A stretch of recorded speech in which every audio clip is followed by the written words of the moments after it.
Noong Hunyo 2007, nagkaroon ng pagkakataon ang mga bumisita sa Paris Air Show na masaksihan ang kasaysayan habang ito ay nagaganap. Inanunsyo ng Mitsubishi Heavy Industries ang plano para sa sariling Japanese na pampasaherong jet. Kayang magsakay ng 70 hanggang 70 pasahero, ito ang unang airliner na gawa ng bansa mula dekada 60. May full-scale mock-up ng kabina at 1:20 scale model ng eroplano. Aminado kaming nasa simula pa lang ang proyekto pero malaki ang pag-asa at nag-invest na ang gobyerno ng Japan ng $420 milyong para sa eroplano. Noong 2008, inilunsad ng Mitsubishi ang regional jet program nila na may 25 orders kaagad. Target ang certification sa 2012. Ngunit hindi nagtagal ang optimismo. Makalipas ang ilang taon, nagsunod-sunod ang ulat ng pagkaantala sa proyekto. Itinigil ang mga test flight at nagkaroon ng malalaking pagkaantala dahil sa mga pagbabago sa disenyo. Pagsapit ng 2023.7 bilyong dolyar ang nagastos, ngunit nauwi rin ito sa wala. Kaya samahan ninyo kami ngayon habang alamin natin kung ano ang talagang naging mali sa Mitsubishi Space Jet. Lumilipad patungo sa hinaharap. Nagsimulang mabuo ang mga pangarap tungkol sa isang Japanese na pampasaherong jet noong 2003. Hindi pa ito matitibay na plano, ngunit sa pagitan ng gobyerno ng bansa at ng industriya ng aerospace, nagsimula silang pag-isipan kung ano ang maaring maging posible. Mahigit 40 taon nang walang bagong airliner na dinevelop sa Japan. Ang nauna rito ay ang Namsi o YS, isang turboprop airliner na unang lumipad noong 1962. Ang YS 11 lang ang komersyal na eroplano na ginawa sa Japan matapos ang ikalawang digmaang pandaigdig, ngunit hindi ito naging matagumpay. Nagsimula ang delivery noong 1965 at tumagal ng halos 10 taon bago isinara ang proyekto. Karamihan ng demand ay nagbala sa mga airline ng Japan, kaya nang matugunan na ang pangangailangang ito, bumagsak ang mga benta. Ang Nihon Aircraft Manufacturing Company na nasa likod ng produksyon ay nabaon sa utang kaya mahirap magsimula ng bagong proyekto sa ganitong kalagayan. Sa tulong ng pondo mula sa pamahalaan ng Japan at mga lokal na kumpanya ng aerospace, nagsimulang mangguna ang Mitsubishi Heavy Industries sa isang proyekto ng pananaliksik at pag-unlad upang tuklasin kung posible nga bang magkaroon ng regional jet. Mayroon silang 5 taon at 50 bilyong Japanese yen o $420 milyong para patunayan ang layunin nila. Pero mula pa lang sa simula, hindi lahat kumbinsido. Hayagang nagpasya ang Kawasaki Heavy Industries na hindi sumali sa proyekto. Ayon sa kinatawan, duda ang kumpanya kung may merkado pa para sa isa pang regional jet. Para patunayan sa mga nagdududa na mali sila, dinala ng Mitsubishi ang pag-aaral sa Paris Air Show at ipinakita roon ang mga konsepto ng Mitsubishi Regional Jet. Sa tagline na Flying into the Future, pinangako ng MRJ ang mataas na ekonomiya at kakaibang ginhawa sa kabin. May habang 35.8 metro at lapad ng pakpak na 39.9 metro, ang eroplanong ito ay may 70 upuan, malaking hakbang mula sa unang konsepto ng Mitsubishi. Sa simula, mas maliit na eroplano ang tinitingnan ng kumpanya na may kapasidad na 30 hanggang 50 pasahero. Pero noong 2005, inilipat nila ang focus sa kategoriyang may 70 hanggang 70 upuan. Bagamat mas malaki, layunin nito ang mas mababang konsumo ng gasolina at gastos sa operasyon ng mga airline. Maganda pakinggan sa papel, pero mahaba-haba pa ang lalakbayin. Maging si Mitsubishi ay umami na para tuluyang magsimula ang proyekto kung saan sinadya ang biro, marami pa ang kailangang gawin. Para maging negosyo ang MRJ, dapat ma-develop, ma-verify at ma-certify ang teknolohiya nito. Kailangan nito ng dagdag na pondo, matibay na sales strategy at customer support. Pero una, dapat munang kumbinsihin ang mga posibleng kliyente. Ilang buwan ang lumipas, noong Oktubre 2007, nagsimula ang isang napakahalagang sales push. Hindi na nakakagulat, ang unang at pinakamadaling tagumpay ng Mitsubishi ay sa sarili nitong teritoryo. Matapos ang ilang linggo ng pag-uusap, nag-order ang All Nippon Airways ng Japan ng 15 regional jets at may option para sa 10. Painaasahang papasok sa serbisyo ang unang eroplano sa 2013 kaya maaari nang simulan ang trabaho. Noong Marso 2008, opisyal na inilunsad ang programa ng eroplano ng bagong subsidiary na Mitsubishi Aircraft Corporation. Ihihiwalay ito sa Mitsubishi Heavy Industries na gumagawa ng mga bahagi ng eroplano para sa Boeing at iba pa. Focus ng Mitsubishi Aircraft ang pag-develop ng jet at pagkuha ng mas maraming order. Ito ang unang kumpanya sa Japan na gumawa at nagbenta ng orihinal na passenger jetliners, katuparan ng matagal ng pangarap ng industriya ng eroplano ng Hapon. Ipinapaliwanag ng pahayag ang mga dahilan ng paggawa ng proyekto. Dahil sa suporta ng gobyerno, ang disenyo at bentahan ba ng eroplanong Hapon ay negosyo lang o issue ng pambansang danggal. Matagal nang hindi ginagamit ang VSVS labing isa mula dekada 60, kaya ang marketing ng regional jet ay naging simbolo ng pagbabalik lakas ng industriya na tinawag ng Mitsubishi na makasaysayan. Sinabi na ang trabaho ng kumpanya ay magdudulot ng positibong epekto sa ibang industriya sa Japan at maaaring maging pundasyon ng pangmatagalang pag-unlad ng bansa. Ngayon, maraming pag-asa ang nakataya sa isang proyekto, hindi ba? Nakakatuwang isipin na gumulong na ang proyekto. Sa 2008 na ulat, nagbigay ang Mitsubishi ng positibong balita tungkol sa revolusyonaryong regional jet. Tinaya nila na napakalaki ng merkado na papasukin nila na may demand para sa mahigit 5,000 eroplano sa susunod na 20 taon. Ang bagong proyekto ay may sariling pabrika sa Kamaki Airport, lungsod ng Nagoya, isang lugar na may makasaysayang halaga. Noong huling bahagi ng ikalawang digmaang pandaigdig, naging base ng Imperial Japanese Air Force ang lugar, kaya naugnay ito sa paggawa ng mga eroplano noon. Sa Nagoya rin dinisenyo at ginawa ng Mitsubishi ang fighter plane na A6M0. Practical magtayo ng base dito, pero malamang nakadagdag din na naging sentro noon ng kaluwalhatian ng Japan sa himpapawid ang Nagoya. Sa maikling panahon, dumaan sa iba't ibang disenyo at pagbabago ang Mitsubishi Regional Jet, MRJ. Nang ipinakilala sa Paris Air Show, layunin ng konseptong ito na maging pinakamagandang regional jet para sa mga pandigdigang regional airline. Para sa konteksto, makakalaban nito ang mga tulad ng Bombardier at Embraer na siyang dalawang nangingibabaw na kumpanya sa regional market. Kasabay nito, may mga pagbabagong nagaganap. Simula noong mga bandang 2006 humina na ang demand para sa dating patok na 50-seater na mga jet. Sa halip, ang mga airline ay naghahanap na mamuhunan sa mga eroplanong may 70 upuan o higit pa. Naging dahilan ito ng maagang pagbabago ng estratehiya ng Mitsubishi mula maliit na jet tungo sa 70 tinalenti paserong kapasidad. Hindi lang sila ang nagbago ng direksyon. Noon pa man, meron ng 70-seater na CRJ Siam na raan si Bombardier at si Embraer naman ay may Embraer 170 na may 74 hanggang 106 na upuan. Ayon sa isang pag-aaral ng Forecast International noong panahong yon, hinulaan na sa usapin ng halaga ng produksyon, ang dalawang kumpanya ay makakakuha ng mahigit 82% ng bahagi ng merkado. Katumbas iyon ng $65.8 bilyong sa pagitan nila. Kaya malaki talaga ang merkado na ito. At tumataas ang demand para sa mga jet tulad ng kay Mitsubishi. Pero ito rin ay isang merkado na may malalaking kalaban. Para makapasok dito, kailangan mag-alok ng kakaibang tampok ang regional jet ng Japan. Noong 2007 may ilang natatanging pagkakaiba rito. Mula simula, layunin ng Mitsubishi na gawing unang regional jet na may all-composite airframe gamit ang carbon fiber reinforced plastic sa pakpak at empennage. Nakakabawas ito sa bigat ng airframe at gastos sa maintenance. Ang composite materials tulad ng carbon fiber ay maganda para sa eroplano dahil matibay at magaan, kaya tipid sa gasolina. Hindi rin ito madaling kapitan ng fatigue at hindi basta-basta nabibitap gaya ng maaari mangyari sa aluminyo. Ang MRJ ang unang eroplano na gagamit ng Pratt & Whitney na GTF engine.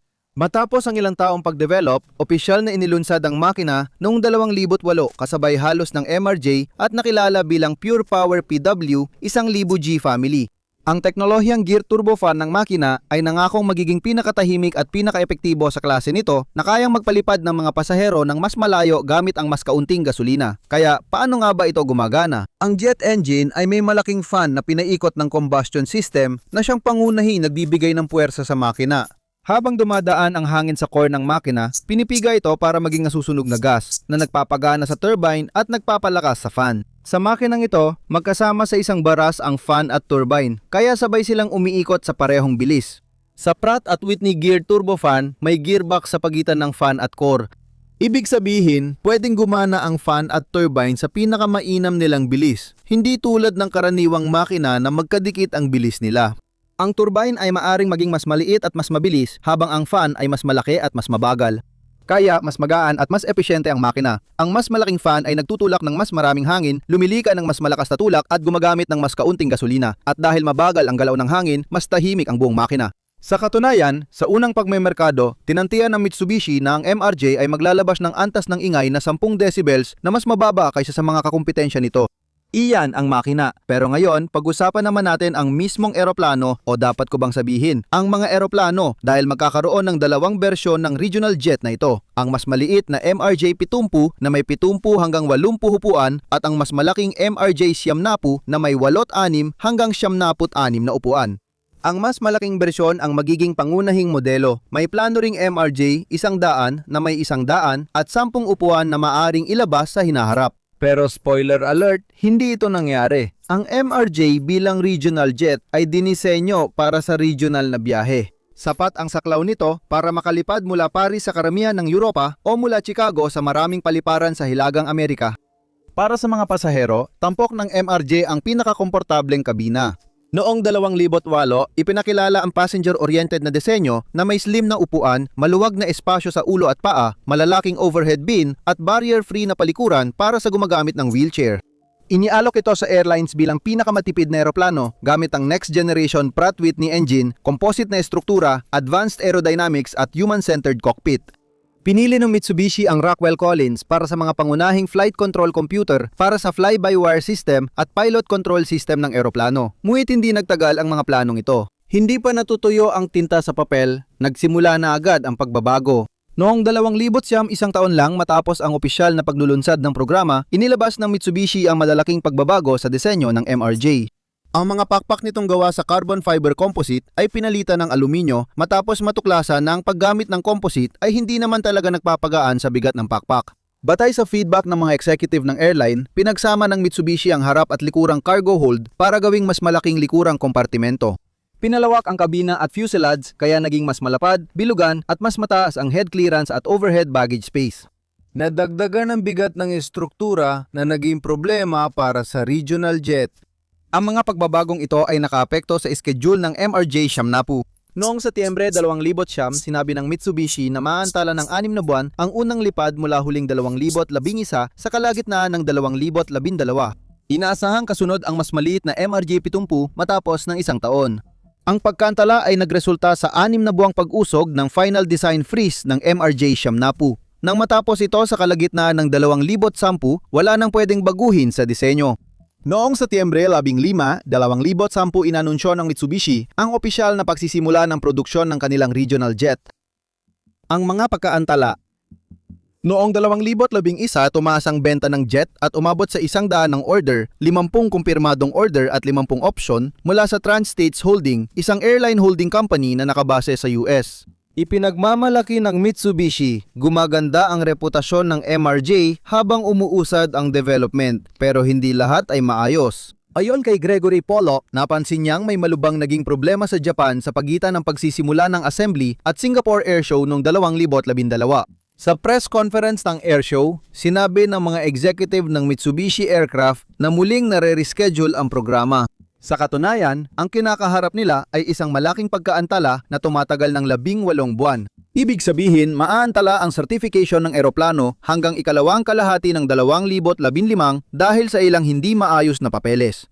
Nang suriin ito ng Civil Aviation Bureau ng Japan, hindi sila natuwa. Aminado si Yugo Fukuhara, direktor ng marketing, na mali ang pag-record ng mga manggagawa sa mga pagbabago sa proseso ng paggawa.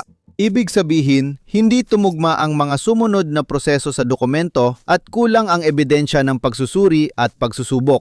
Di namin nakalaing maraming dokumento ang kailangan, sabi ni Fukuhara. Mas tumagal ito kaysa inaasahan.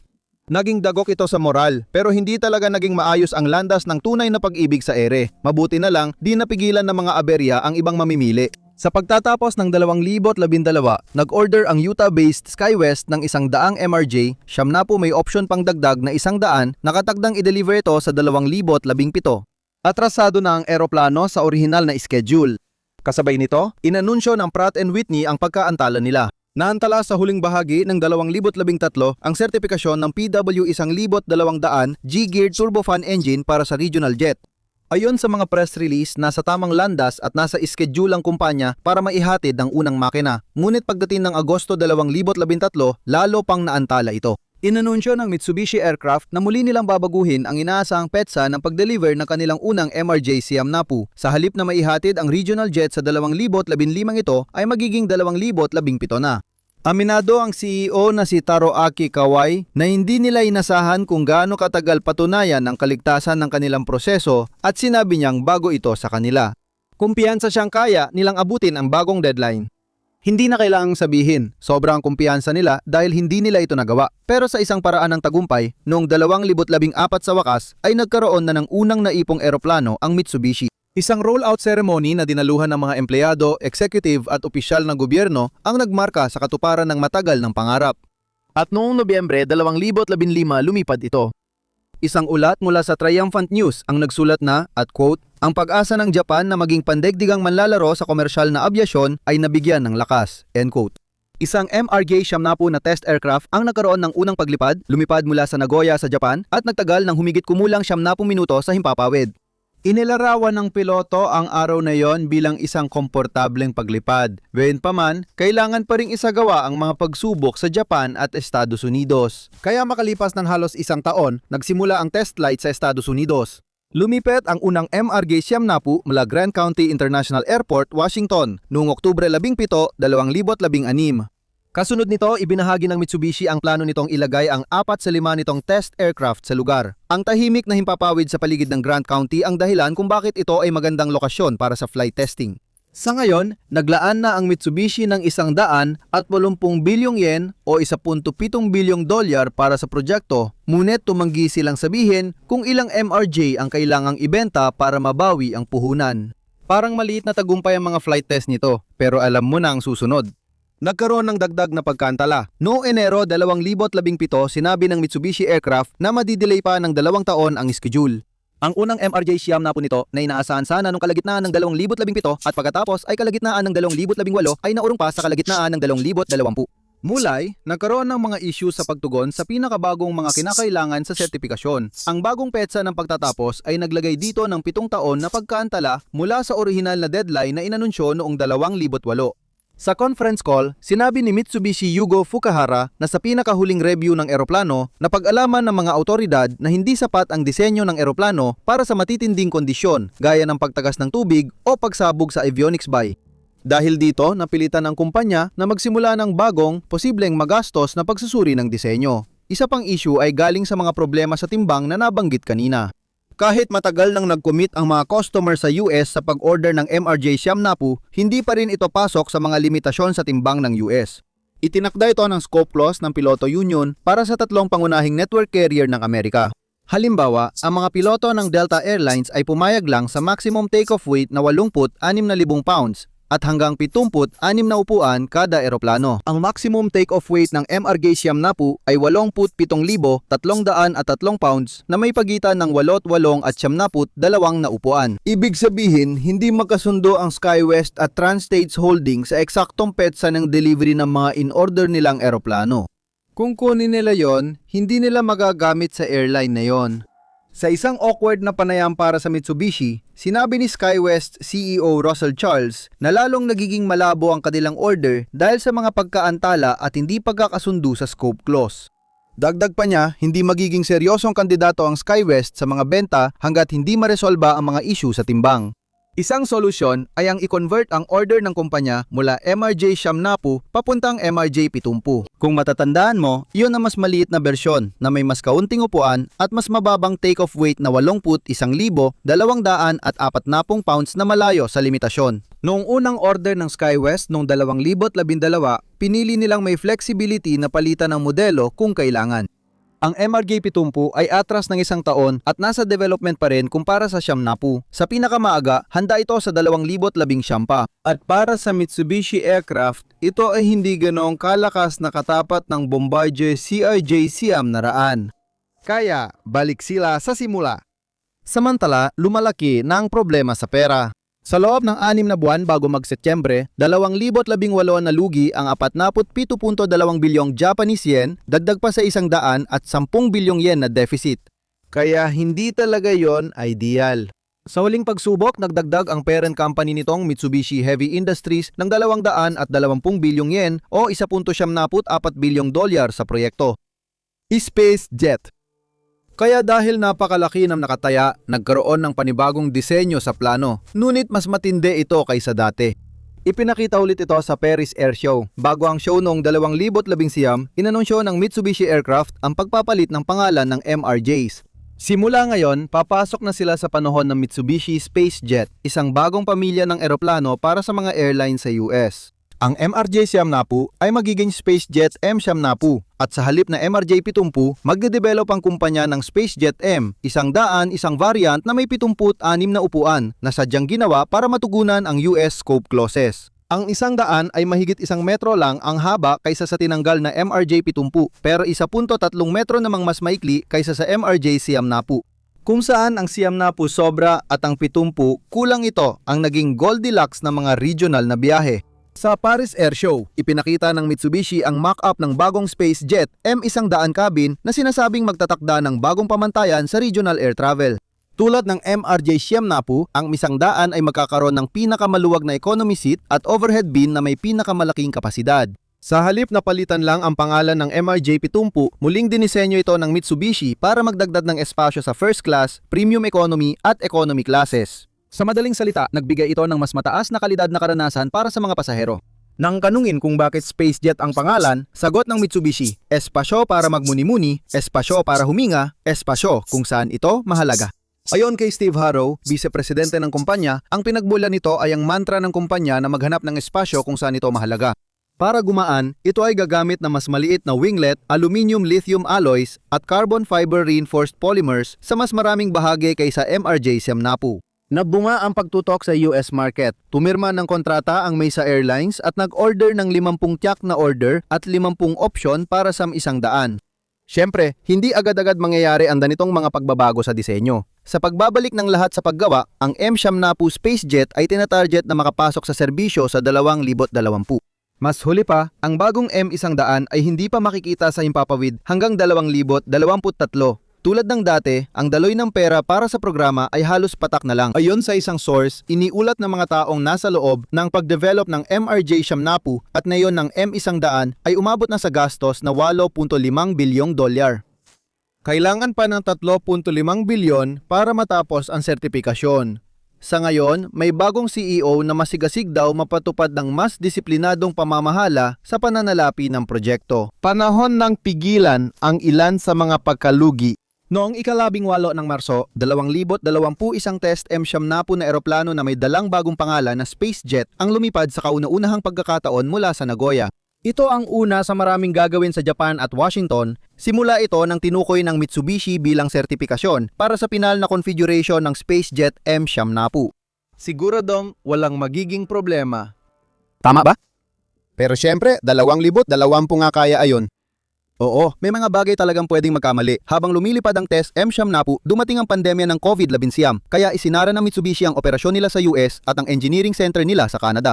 Malinaw at malala ang epekto ng travel restriction at mababang demand sa industriya ng abyasyon. Isa lang ito sa mga dagok sa proyektong tila isinumpa na at lalo pa itong lalala. Dahil sa pagbabago ng proyekto para sa US scope clauses, inilagay ng Mitsubishi Aircraft ang lahat ng pag-asa nila sa isang pagkakataon. Ang 100 ay idinisenyo para sa North American market at ito rin ang konseptong pinipili ng mga airline, kaya't naging interesante ang susunod na hakbang ng Mitsubishi. Noong Mayo, 2020 inihayag ng kumpanya na ititigil muna nila ang pag-develop ng scope-compliant na M100.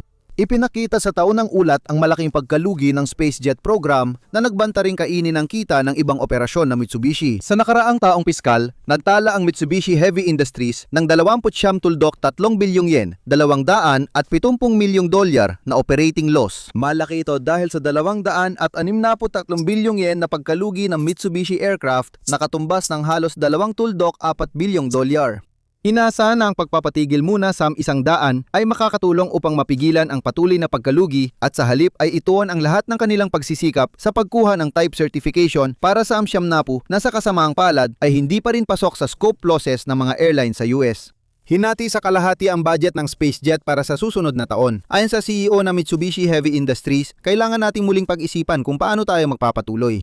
Lalong lumala ang sitwasyon dahil nakatalina ang kumpanya sa kasunduang bilhin ang programang CRJ ng Bombardier o programang Canadair Regional Jet. Ang pagbili ay nakakahalaga ng $550 milyong at may kasamang $200 milyong na pananagutan. Mukhang maganda ang hakbang na ito ng inanunsyo ng 2019. Sa pagkuha ng CRJ, magkakaroon ang Mitsubishi ng support network sa Montreal at Toronto, pati access sa customer support, service centers at engineering ng ibang programa. Malaki ang pinagkaiba sa loob ng isang taon. Habang papalapit ang deadline ng pagsasara, tiyak nagsisisi ang mga tao sa Mitsubishi. Ilang araw matapos itigil ang pagpapaunlad ng M100, natuloy ang bentahan, may bagong suporta, serbisyo at dagdag na malaking gasto sa bayarin. Dahil grounded ang flight test aircraft sa Nagoya, buling naantala ang M100 na inaasang masertify na sana. Buling naurong ang deadline ng maliit na order ng All Nippon Airways na nagsimula ng lahat at 2021 ng pinakamaaga. Nagkaroon ng hinala sa industriya kung hindi na ito matutuloy. May nagtanong, itinigil na ba ng Mitsubishi ang SpaceJet? Habang lumilipas ang mga buwan, tuloy-tuloy ang masasamang balita. Noong Oktubre 2020, inanunsyo ng Mitsubishi na babawasan muli ang budget ng SpaceJet. Ayon sa kanila, pansamantalang ihihinto ang programa. May business plan ang Mitsubishi Heavy Industries para bawasan ang gastos sa regional jet. Nakakatakot, kailangan ilipat ang investment mula sa SpaceJet kaya 20 bilyong yen o $148 milyong na lang ang budget nito para sa taong piskal na 2021. Mukhang malaki yon, pero mas maliit kumpara sa plano ng kumpanya noong 2018 na naglaan ng 370 bilyong yen o $274 na bilyong. Sabi ng mga nagdududa, patay na ang programa. Mas positibo ang ibang ulat. May nagsabing inaasahan ng Mitsubishi na aangat ang merkado simula 2024. Itinanggi ng kumpanya na tapos na ang SpaceJet at sinabi nilang patuloy ang masusing pagsusuri ng schedule. Kaya siguro kung isasantabi ang pagdududa, baka pansamantala lang ang paghinto. Pero baka rin hindi. Pakalugi. Masamang palatandaan para sa SpaceJet nang halos 75% ng empleyado ng Mitsubishi Aircraft ay natanggal o inilipat noong Abril 2021.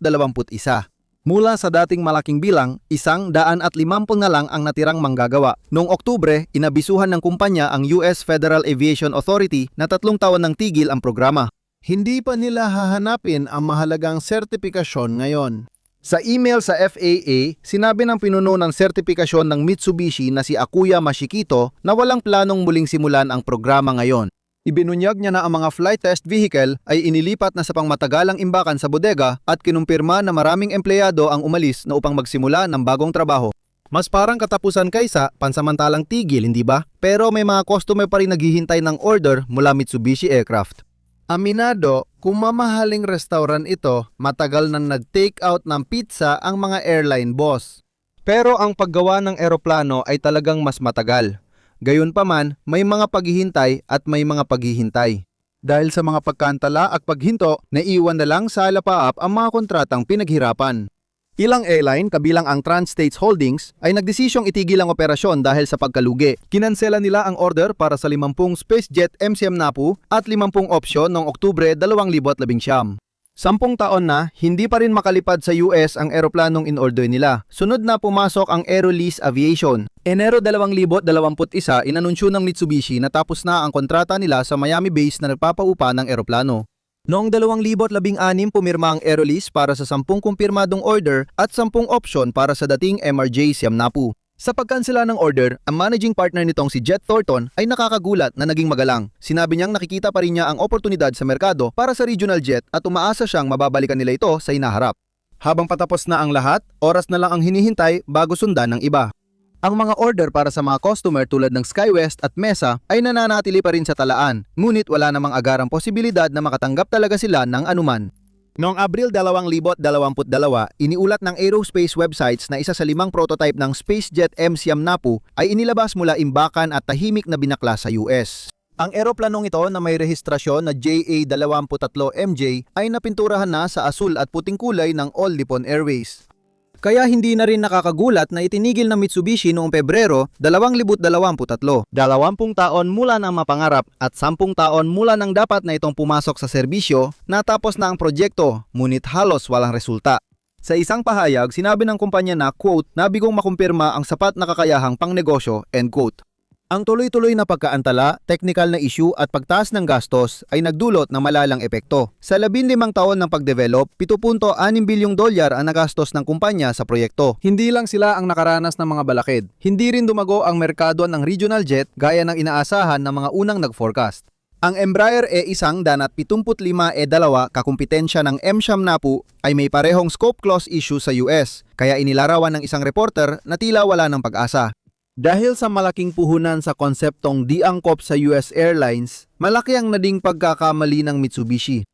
Sa summary slide, inilahad ng kumpanya ang mga dahilan ng pagtigil ng proyekto tulad ng mahabang development at kakulangan ng piloto. Binanggit din nila ang ilang panlabas na salik.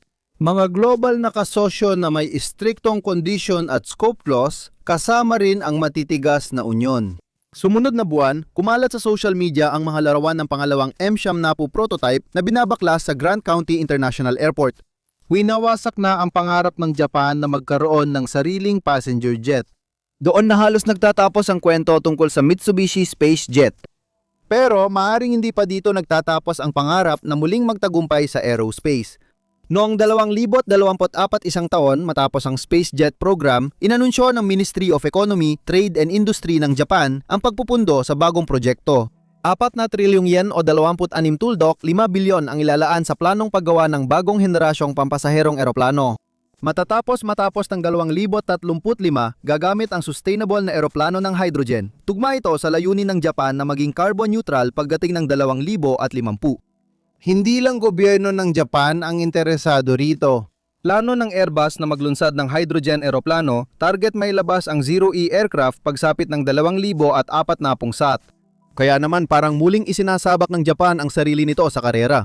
Maaga pa, kaya hindi pa natin alam ang maraming detalye tungkol sa pinakabagong proyektong ito. Halimbawa, di pa natin alam kung kasali ang Mitsubishi o gaano katagal bago maging handa ang teknolohiya. Kapansin-pansin, naantala na ng Airbus ang sarili nitong plano minsan at sinisi nila ito sa mas mabagal kaysa inaasahang pag-unlad.